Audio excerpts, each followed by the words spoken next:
نحمده ونصلي على رسوله الكريم أما بعد فأعوذ بالله من الشيطان الرجيم بسم الله الرحمن الرحيم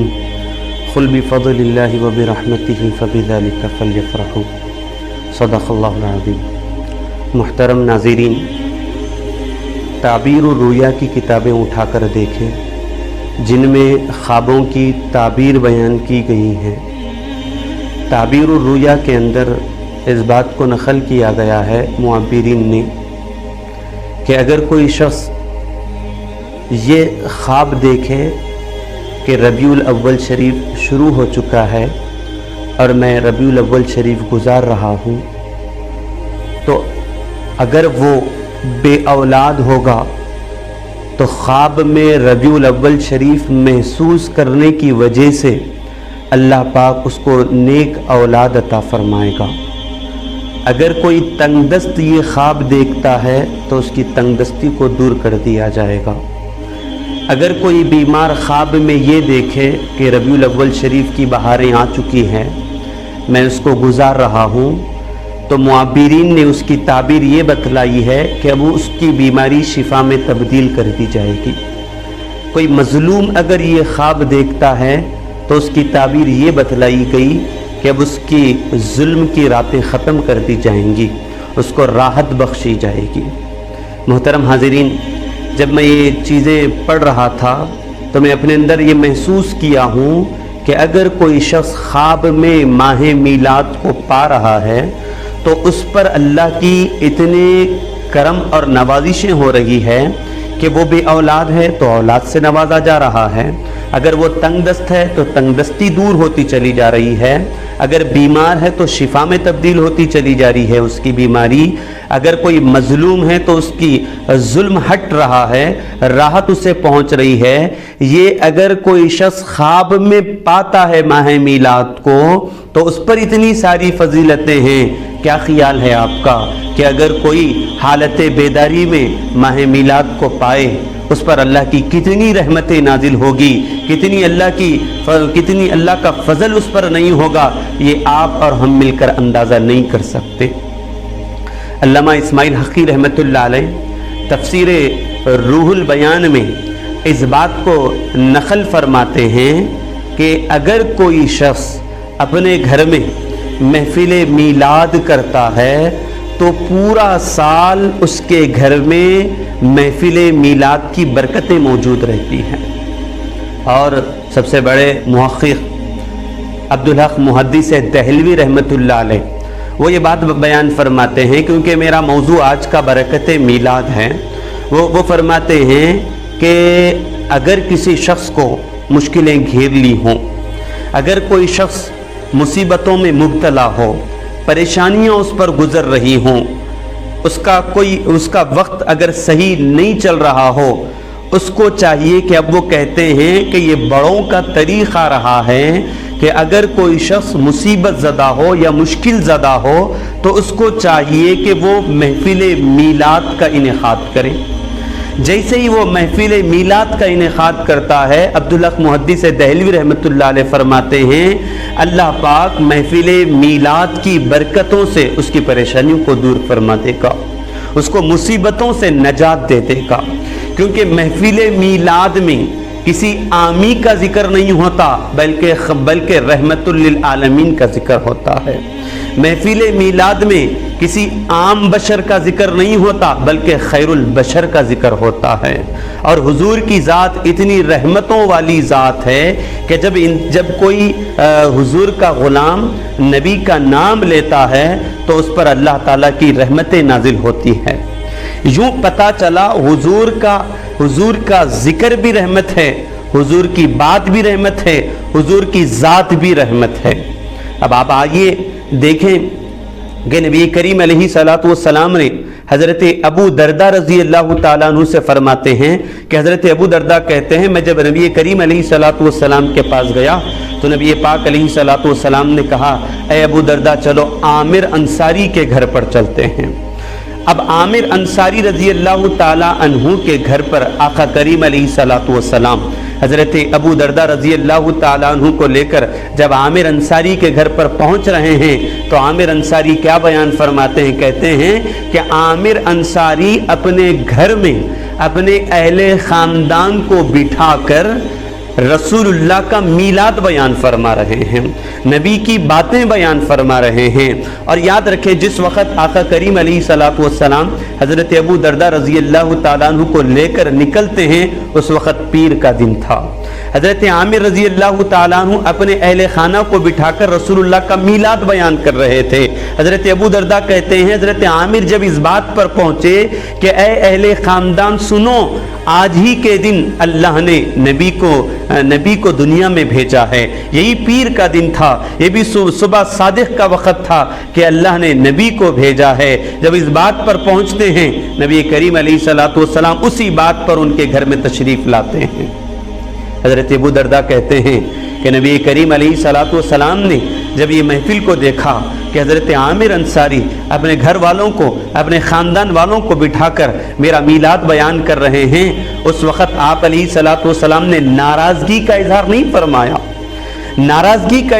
فرمایا بلکہ کہا اے عامر تم ادھر میرا میلاد بیان کر رہے تھے، ان اللہ قد فتح لک ابواب الرحمہ،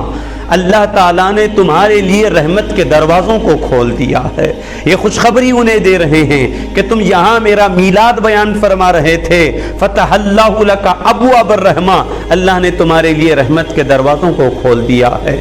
اور کہتے ہیں عامر سنو، جب تم اپنے اہل خاندان کے سامنے میرا محفل میلاد بیان کر رہے تھے، اللہ پاک کے نورانی مخلوق فرشتے تمہاری بخشش کی دعائیں کر رہے تھے۔ حاضرین محترم، کیا پتہ چل رہا ہے؟ پتہ یہی چل رہا ہے کہ حضور کا ذکر گناہوں کو مٹانے کا باعث ہے۔ یہی پتہ چل رہا ہے کہ جب حضور کا ذکر ہوتا ہے، حضور کی میلاد بیان کی جاتی ہے، اللہ پاک اس بندے پر اپنی رحمتوں کو نازل فرما دیتا ہے، اپنی رحمتوں کو نازل فرماتا ہے۔ اسی طرح محترم حاضرین، نبی پاک علیہ الصلوۃ والسلام کا ذکر جب بندہ کرتا ہے اس کے دل میں سکون اور اطمینان حاصل ہوتا ہے۔ میں اب تک آپ کے سامنے اتنی چیزیں بتایا ہوں کہ رسول اللہ کے ذکر سے وہ بے اولاد ہوگا تو اولادیں مل رہی ہے، وہ مشکل ہوگا تو اس کی مشکلیں ختم ہو رہی ہے، کوئی مصیبت زدہ ہے تو اس کی مصیبتیں دور ہو رہی ہے، اور اگر کوئی گناہگار شخص میرے آقا کا ذکر کر رہا ہے اس کے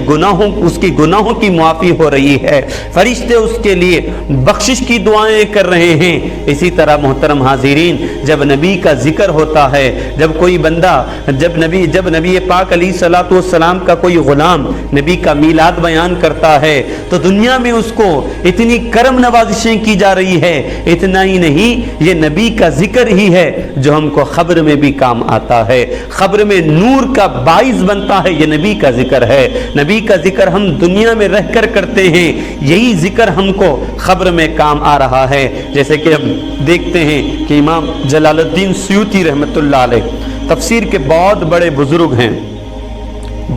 بزرگ ہیں جن کے بارے میں آتا ہے کہ یہ امام جلال الدین سیوطی رحمۃ اللہ علیہ کو جاگنے کی حالت میں، حالت بیداری میں جس کو کہتے ہیں ہم، حالت بیداری میں امام جلال الدین سیوطی رحمۃ اللہ علیہ کو 72 یا 74 مرتبہ حضور کا دیدار نصیب ہوا ہے۔ اس ہستی کے بارے میں میں آپ کے سامنے کہہ رہا ہوں کہ وہ ہستی یہ بیان فرما رہی ہے کہ وہ کہتے ہیں کہ میں ایک مرتبہ قبرستان کے پاس سے گزرا اور ان کا طریقہ یہ تھا، ان کا عمل یہ تھا کہ جب قبرستان سے گزرتے تو وہ قبر والوں کو سلام کرتے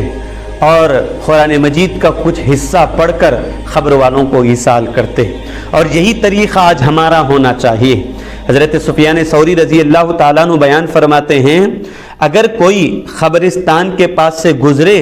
اور قبر والوں کو وہ سلام نہ کرے تو وہ رسول اللہ کی امت کے ساتھ بے وفائی کر